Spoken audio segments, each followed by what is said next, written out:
नमस्कार साथियों, मेरे YouTube चैनल में आपका एक बार फिर से स्वागत है। साथियों, आज की इस वीडियो में हम जो हमारा ध्यानाकर्षण मॉड्यूल है उसके भाग 3 में 18 शिक्षण तकनीक दी हुई हैं, जिनको हमें पढ़ना है। क्या क्या शिक्षण तकनीक है, किस तरह से हम इनका उपयोग करेंगे। आज की इस वीडियो में हम आगे की 3 शिक्षण तकनीक, पहली शिक्षण तकनीक है हमारी समूह कार्य, दूसरी शिक्षण तकनीक है हमारी जोड़ी का में कार्य और तीसरी है हमारी परिवेशीय संसाधनों का उपयोग। इन शिक्षण तकनीकों के बारे में पढ़ेंगे। एक एक या दो दो एग्जाम्पल्स की मदद से इनको समझने की कोशिश करेंगे। इससे पहली वीडियो में हम 9 शिक्षण तकनीक पढ़ चुके हैं। हम 4 वीडियो बना सके हैं, जिनमें हम 3-3 करके हर वीडियो में आपको 3 शिक्षण तकनीक मिलेंगी। अगर आपने वीडियो नहीं देखी तो आप मेरे चैनल की लिस्ट में जाकर, प्लेलिस्ट में जाकर इन शिक्षण तकनीक को देख सकते हैं। वैसे मैं इस वीडियो के कमेंट बॉक्स में इन सभी वीडियो की लिंक डाल दूंगा। आप चाहें तो उन पर जाकर उन शिक्षण तकनीकों को भी पढ़ सकते हैं। तो आज की इस वीडियो में हम नेक्स्ट 3 शिक्षण तकनीक कवर करेंगे: समूह कार्य, जोड़ी में कार्य और परिवेशीय संसाधनों का उपयोग। तो सबसे पहले शुरू करते हैं हमारी शिक्षण तकनीक 10। 9 शिक्षण तकनीक हम पढ़ चुके हैं, उनकी वीडियो आप देख लीजिए। तो नेक्स्ट है आपकी शिक्षण तकनीक 10, समूह कार्य यानी ग्रुप वर्क। कक्षा शिक्षण के दौरान बच्चों को 3 से 5 बच्चों के छोटे छोटे समूह में विभाजित करके पूर्व नियोजित गतिविधि कराने से शिक्षण अधिगम प्रक्रिया सरल और सुगम हो जाती है। यदि आप बच्चों के छोटे छोटे ग्रुप बना लेते हैं 3 से 5 बच्चों के, और तब आप अपनी शिक्षण योजना लागू करते हैं बच्चों पे, यानी समूह में उन्हें कार्य कराते हैं, तो शिक्षण योजना आपकी प्रभावी हो जाती है और सरल हो जाती है। इससे जो बच्चे कक्षा में शांत रहते हैं उन्हें अपने समूह में खुलकर अपने विचार व्यक्त करने का अवसर मिलता है। कुछ बच्चे ऐसे होते हैं जो क्लास में शांत रहते हैं, लेकिन जब वे ग्रुप में जाते हैं तो वे बोलने लगते हैं।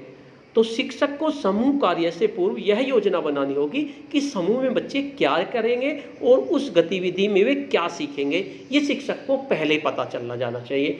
तो इस शिक्षण तकनीक का लाभ क्या होगा? सभी बच्चे समूह चर्चा में प्रतिभाग करेंगे, यानी जो जब उनका ग्रुप बन जाएगा तो उसमें प्रतिभाग करेंगे। बच्चों की झिझक दूर होगी, जो उनके अंदर झिझक होती है वो भी दूर हो जाएगी। सभी बच्चे शैक्षिक गतिविधियों में प्रतिभाग करेंगे। और क्या लाभ होगा? बच्चों में एक दूसरे की मदद करने की भावना जागृत होगी। और क्या लाभ होगा? समूह में सभी को गतिविधि में मौका मिलने से बच्चे प्रसन्न रहेंगे। समूह में सभी को बारी बारी से शामिल करने से बच्चे परस्पर सहयोग कर अधिक सीखेंगे और इसके साथ साथ कक्षा का वातावरण प्रजातांत्रिक होगा। इस शिक्षण तकनीक से आपके निम्न लाभ होंगे। तो चलिए एक शिक्षण योजना के द्वारा इसको समझने का प्रयास करते हैं। एक तकनीक के द्वारा कक्षा 1 उदाहरण लेते हैं हम। चयनित कक्षा हमने 6 ले ली। 6 कक्षा को हमें पढ़ाना है, विषय हमारा विज्ञान है। हमारा लर्निंग आउटकम्स है बच्चे सजीव और निर्जीव में अंतर को समझते हैं। इस पर हमें कार्य करना है। हमने आवश्यक सामग्री में क्या किया? कुछ निर्जीव वस्तुएं ले ली, जैसे पेन, पेंसिल, डस्टर, किताब, स्केल, रबर, कटर, ये सब हमने ले ली। क्लास में हमें मिल जाएंगे आसानी से। और इसी तरह जानवरों में हाथी, कुत्ता, बिल्ली और कुछ पेड़ पौधों के चित्र काट ले लिए, ये भी हमें मिल जाएंगे। तो क्या करते हैं, शिक्षक बच्चों को 5-5 के समूह में बैठा लेते हैं। शिक्षक सर्वप्रथम बच्चों से कहते हैं, आप अपने समूह में चर्चा करते हुए अपने परिवेश या आसपास जिन भी चीज़ों या वस्तुओं को देखते हो उनकी एक सूची बना लीजिए। यानी बच्चे अपने आसपास कमरे में चारों तरफ को देखेंगे, उन्हें जो भी चमक रहा है उसे लिख लो, एक सूची बना लीजिए। सभी बच्चे अपने अपने समूह में चर्चा करते हैं, वस्तुओं की सूची बनाते हैं। सूची बना लेने के बाद शिक्षक कहते हैं, अच्छा अब आप लोग अपने समूह में पुनः चर्चा करें। अपने समूह में चर्चा करो, जो आपने सूची बनाई है तो कौन कौन सी वस्तुओं में जान होती है और किस में जान नहीं होती। फिर शिक्षक ये कहेंगे, बच्चे अपने अपने समूह में पुनः चर्चा करने लगते हैं और शिक्षक के निर्देशानुसार पुनः सूची तैयार करते हैं। फिर वे 2 सूची तैयार करेंगे। सभी समूह अपनी सूची में कक्षा को सबक प्रस्तुत भी करते हैं। एक समूह ने पेड़ों को जान न होने वाली सूची में डाल दिया धोखे से।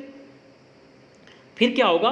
प्रत्येक समूह के प्रस्तुतिकरण के दौरान बच्चों से प्रत्येक वस्तु पे चर्चा करते हैं, जो जो उसने अपनी लिस्ट में लिखा है उन पे चर्चा करेंगे तथा उस समूह के बच्चों से पूछते हैं कि उन्होंने उस वस्तु को अमुक सूची में क्यों डाला, किस आधार पर डाला। शिक्षक सभी समूहों और बच्चों को चर्चा में शामिल करते हुए सजीव और निर्जीव के मुख्य गुणों और लक्षण जैसे प्रचलन, गति, वृद्धि, पोषण, श्वसन, संतान उत्पन्न करना इत्यादि पर प्रकाश डालते हैं। शिक्षक बता देते हैं कि जो सजीव होते हैं उनमें ये गुण होते हैं। प्रत्येक समूह के प्रस्तुतिकरण के दौरान बच्चों से प्रत्येक वस्तु पर चर्चा करते हैं। इस तरह से चर्चा करेंगे और उनसे पूछेंगे कि आपने इसमें क्यों डाला। इस प्रकार बच्चों को अपने परिवेश में उपलब्ध संसाधनों के माध्यम से सजीव और निर्जीव के मध्य अंतर को स्पष्ट करते हैं। यानी बच्चों को पता चल जाता है कि सजीव क्या है, निर्जीव क्या है। शिक्षक पहले संक्षेप में जानकारियों के लक्षण जैसे प्रचलन, वृद्धि, पोषण, श्वसन, संतान उत्पन्न करना इत्यादि को बताते स्पष्ट करते हैं कि निर्जीव वस्तुओं और मृत वस्तुओं में ये लक्षण नहीं होते। शिक्षक उन्हें बता देंगे।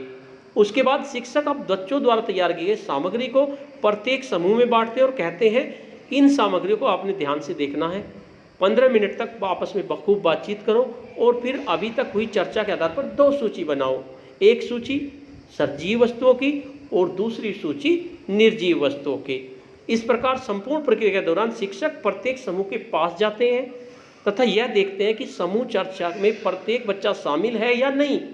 इस प्रकार कक्षा की गतिविधियों में सभी बच्चों को शामिल करते हुए तथा उनकी प्रगति का सतत आकलन करते हुए शिक्षक अपनी कक्षा को आगे बढ़ाते हैं।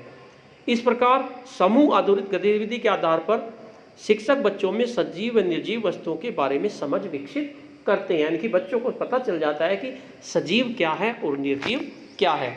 शिक्षक अपने विषय में किसी पाठ्यवस्तु प्रकरण पढ़ाने में समूह कार्य तकनीक को ध्यान में रखकर योजना बनाएंगे तो आपको निश्चित सफलता मिलेगी। नेक्स्ट आप एक उदाहरण ले लेते हैं गणित का। लर्निंग आउटकम हमने ले लिया कक्षा 3 का। बच्चे विभिन्न ज्यामितीय आकृतियों को समझते हैं, वे जानते हैं कि ज्यामितीय आकृतियाँ ये आपको समझाना है। आवश्यक सामग्री पेंसिल, पेन, छोटी स्केल आदि इस तरह की सामग्री हम ले लेते हैं। तो क्या करेंगे फिर वैसे ही शिक्षक बच्चों को 5-5 के छोटे समय बिठाकर गोले में बिठाते हैं। सभी विद्यार्थी अपने अपने समूह में अपनी पेंसिलों को निकाल लेंगे जितनी उन पर पेंसिल हैं। अब शिक्षक विद्यार्थियों को पेंसिल को जोड़कर फर्श पर ही चकोर, त्रिकोण आदि आकृति बनाने को कहेंगे। इसके लिए पहले शिक्षक क्या करेंगे, सम आकृतियाँ श्यामपट्ट पे बना देंगे कि ये हमारा ये चकोर आकृति है, ये आपकी त्रिकोणीय आकृति है, इस तरह से बना देंगे। अपने अपने समूह में विद्यार्थी छोटी छोटी पेंसिलों को जोड़कर किसी आकृति को बना लेते हैं। अब शिक्षक सभी समूह को अन्य समूह द्वारा बनाई गई आकृतियों को देखने के लिए कहते हैं कि आप देख के आओ उस ग्रुप ने क्या बनाया है। सभी समूह एक दूसरे के समूह द्वारा बनाई गई आकृतियों को देखते हुए कक्षा का दौरा करते हैं। सभी विद्यार्थी ध्यानपूर्वक अन्य समूह द्वारा बनाई गई आकृतियों को देखते हैं तथा अपने समूह की आकृतियों से उसकी तुलना भी करते हैं कि हमने कैसा बनाया और इन्होंने कैसा बनाया। फिर से वापस अपनी जगह पर आ जाते हैं। इस संपूर्ण प्रक्रिया के दौरान शिक्षक प्रत्येक समूह के पास जाते हैं तथा यह देखते हैं कि समूह कार्य में प्रत्येक बच्चा शामिल है या नहीं। इस प्रकार कक्षा की गतिविधियों में सभी बच्चों को शामिल करते हुए तथा उनकी प्रगति का सतत आकलन करते हुए शिक्षक अपनी कक्षा को आगे बढ़ाते हैं। अब प्रत्येक समूह अपनी बनाई हुई आकृति और दूसरे समूह की आकृति पर अपनी टिप्पणी समस्त कक्षा के समक्ष रखते हैं। समूह कार्य के माध्यम से यह कक्षा आगे बढ़ती है। तो इस तरह से आप बच्चों को त्रिकोण, चकोर, आयत, वर्ग और वृत्त की आकृति बनवाकर आकृतिवार उनकी विशेषताओं पर चर्चा करते हैं और उनके प्रश्नों के उत्तर देते हैं। तो समूह कार्य में बच्चे बहुत आसानी से सीख जाते हैं। नेक्स्ट आपकी शिक्षण तकनीक है जोड़ी में कार्य। ये आपकी शिक्षण तकनीक 11 है, जोड़ी में कार्य। शिक्षक सामान्य कक्षा शिक्षण में आवश्यकता अनुसार 2 बच्चों की जोड़ी बनाकर पढ़ने और अन्य गतिविधियों का अभ्यास कराते हैं। यानी हमें 2 बच्चों की जोड़ी बनानी है। जोड़ी बनाने में एक ध्यान रखना है कि एक बच्चा तीव्र गति से सीखने वाला हो और दूसरा मंद गति से, ताकि तीव्र गति से सीखने वाले बच्चे का लाभ दूसरे बच्चे को मिल सके। जोड़ी बनाने के साथ जोड़ी में उन्हें क्या कार्य दिया जाए इसकी योजना शिक्षकों को पूर्व में ही बना लेनी चाहिए। इसके क्या लाभ होंगे, जोड़ी बनाकर बच्चों को बिना भय संकोच अपने कक्षा मित्र साथी के साथ विचार विमर्श का मौका मिलेगा। अगर जो बच्चे शिक्षक के सामने नहीं बोलते वे अपने साथी के सामने जरूर बोलेंगे, उन्हें मौका मिलेगा। जोड़ी में बच्चे एक दूसरे से सीखेंगे, एक दूसरे से वाद विवाद भी करेंगे। जोड़ी में बच्चे तर्क वितर्क करके किसी समस्या का समाधान खोजेंगे। चलो इस तकनीक को भी एक एग्जाम्पल की सहायता से समझने की कोशिश करते हैं। आपने एक चयनित कक्षा 3 ले ली, वैसे आपने गणित ले लिया। लर्निंग आउटकम है बच्चे सेंटीमीटर पैमाना समझते हैं तथा स्केल से नाप लेते हैं, यानी बच्चों को सेंटीमीटर का पता है, 1 सेंटीमीटर में कितने मिलीमीटर हैं और वे नाप लेते हैं। ये हमारा लर्निंग आउटकम है जिस पर हमें कार्य करना है। आवश्यक सामग्री हमने स्केल ले ली, जोड़ी के अनुसार जितनी जोड़ी हमारी बनी उतनी स्केल हमारे पास होनी चाहिए। क्या करते हैं, शिक्षक कक्षा में बच्चों को 2-2 की जोड़ियों में बांटते हैं, प्रत्येक जोड़ी को 1-1 स्केल दे देते हैं। फिर उसके बाद शिक्षक स्केल को दिखाते हुए बताते हैं कि स्केल में कुल कितने सेंटीमीटर हैं और 1 सेंटीमीटर में कुल कितने मिलीमीटर हैं। बच्चे अपने जोड़ीदार के साथ स्केल में सेंटीमीटर और मिलीमीटर की पहचान करते हैं और फिर चर्चा करते हैं आपस में वे लोग। फिर उसके बाद आप एक ब्लैक बोर्ड पे आप सारणी बना देंगे जो निम्नवत होगी। इसमें एक तरफ वस्तुओं के नाम लिख देंगे, पेंसिल, कोई किताब है, चाहे गणित की है, कापी है, इस तरह की आप सारणी बना देंगे और इधर लिख देंगे लंबाई नापनी है आपको उनकी सेंटीमीटर और मिलीमीटर में। शिक्षक प्रत्येक जोड़ी को स्केल से वस्तु की लंबाई नापकर सेंटीमीटर और मिलीमीटर में लिखने को कहते हैं कि कितने सेंटीमीटर है और उसके आगे कितने मिलीमीटर हैं।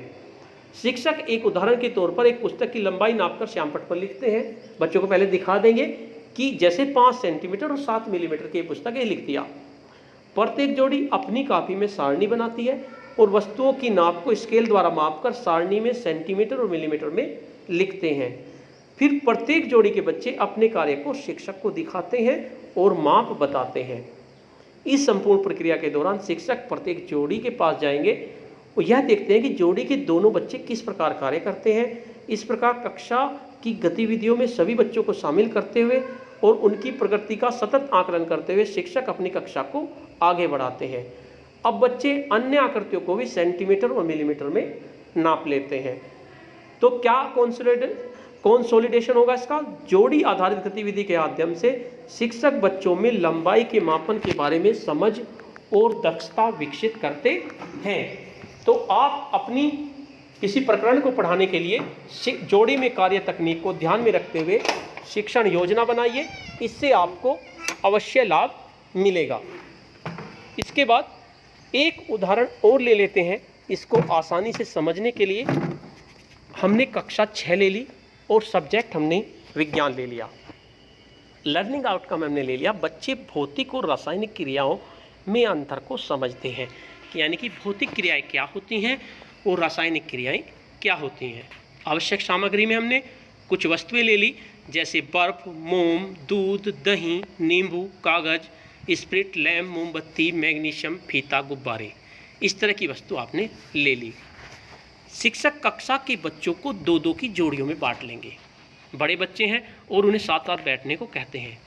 पहले शिक्षक संक्षेप में भौतिक और रासायनिक परिवर्तनों के दैनिक जीवन संबंधी उदाहरण देते हुए दोनों में अंतर स्पष्ट करते हैं। इसके लिए शिक्षक प्रयोगात्मक रूप से कक्षा में मोमबत्ती जलाकर मोम टपकाते हैं। पहले मोमबत्ती जला लेंगे और फिर मोम टपकाएंगे और थोड़ी देर में मोम ठंडा हो जाएगा, यानी कि वो फिर मोम बन जाएगा।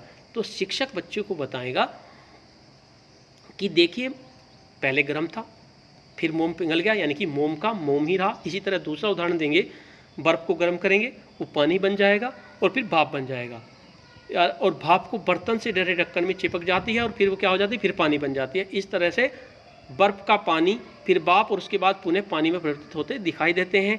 इन उदाहरणों के माध्यम से शिक्षक बच्चों को भौतिक परिवर्तन को स्पष्ट करते हैं। वे बच्चों को इससे संबंधित यदि कोई प्रश्न हो तो पूछने के लिए कहते हैं। उसके बाद अब शिक्षक रासायनिक परिवर्तन को स्पष्ट करते हुए दूध में नींबू डाल देते हैं। तो क्या होगा, दूध में नींबू डालकर दूध फट जाएगा। तो फिर बच्चों को बताएंगे कि देखो दूध फट गया, अब इसको हम दोबारा दूध नहीं बना सकते। इसी तरह मैग्नीशियम फीते को जलाकर दिखाते हैं। दोनों परिवर्तनों में अंतर स्पष्ट करते हैं। बच्चे समूह द्वारा की जा रही गतिविधियों को ध्यान से देखते हैं और संबंधित अपने प्रश्नों को भी रखते हैं। अब शिक्षक जोड़ी में बैठे बच्चों को स्पष्ट निर्देश देते हैं, आपने जो देखा और अपने चारों ओर इस प्रकार के परिवर्तन जो आप रोज़ देखते हो उसके आधार पर आपस में बातचीत करो और भौतिक और रासायनिक परिवर्तनों की सूची बनाओ। बच्चे आपस में जोड़ीदार आपस में बात करेंगे, तर्क वितर्क करेंगे और फिर भौतिक और रासायनिक परिवर्तनों की सूची बनाते हैं। एक वो भौतिक परिवर्तनों की सूची बनाएंगे, एक रासायनिक परिवर्तनों की। शिक्षक प्रत्येक जोड़ी को सूची पढ़ने कहते हैं। शिक्षक सतत रूप से आकलन करते रहते हैं कि कौन सी जोड़ी बेहतर चर्चा कर सूची बना रही है तथा किस जोड़ी को सहयोग की आवश्यकता है। इस प्रकार कक्षा की गतिविधि में सभी बच्चों को शामिल करते हुए तथा उनकी प्रगति का सतत आकलन करते हुए शिक्षक कक्षा को आगे बढ़ाते हैं। तो इस तरह से ये आपका जोड़ी में कार्य हुआ। अब आपकी तीसरी शिक्षण तकनीक है परिवेश संसाधनों का उपयोग। प्राय शिक्षक शिक्षण प्रक्रिया में टीएलएम की अनुपलब्धता के बारे में कहते सुनते देखे जाते हैं। कहते हैं कि हमारे पास टीएलएम नहीं है।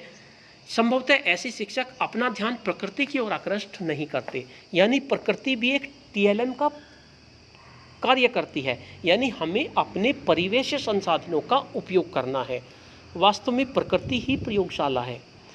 यदि हम ध्यानपूर्वक देखें तो हमारे स्कूल में, हमारी कक्षा में, हमारे गांव में, घर में बहुत सारी शिक्षण सामग्री उपलब्ध है। हमें थोड़ा गौर से देखना होगा। प्रारंभ में गणित पढ़ाने के लिए अनाज के दाने, पेंसिल, फूल, फल, बीज, कंकड़, पत्थर, माचिस की तीलियाँ, आइसक्रीम के चम्मच, पेंसिल, इस तरह की बहुत सारी चीज़ मिल जाती हैं जिनका आप शिक्षण प्रयोग में किया जा सकता है। कुछ शिक्षण अधिगम सामग्री शिक्षक बच्चों की सहायता से स्वयं भी बना सकते हैं। शिक्षक के थोड़े से प्रयास के द्वारा इस स्थानीय संसाधनों का उपयोग करके कक्षा शिक्षण किया जा सकता है। इसके क्या लाभ होंगे? यह स्थानीय स्तर पर आसानी से उपलब्ध हो जाएगा, पहली बात तो ये। दूसरा, मुफ्त और कम पैसे में मिल जाएंगे। तीसरा, बच्चे इन वस्तुओं से पूर्व परिचित होते हैं, इसलिए इनका उपयोग उन्हें रुचिकर लगेगा और अवधारणा को स्पष्ट करने में आसानी होगी। इनके टूटने, फूटने, नष्ट होने पर किसी कठिनाई का अनुभव नहीं होगा। इस तकनीक को आप एक उदाहरण की मदद से समझने की कोशिश करते हैं। आपने चयनित कक्षा 6 ले ली और विषय आपने विज्ञान ले लिया। बच्चे वाष्पीकरण एवं संघनन का अर्थ और दैनिक जीवन में इनके उपयोग को समझते हैं। ये हमारा लर्निंग आउटकम हो गया। आवश्यक सामग्री, गमले में लगा पौधा, ठंडे बोतल, जल, पारदर्शी थैला, ये हमने ले लिया। अब क्या काम करते हैं? शिक्षक अपनी कक्षा में गमले में लगा पौधा और ठंडी बोतल जल लेकर आते हैं। आपको आसानी से मिल जाएगा।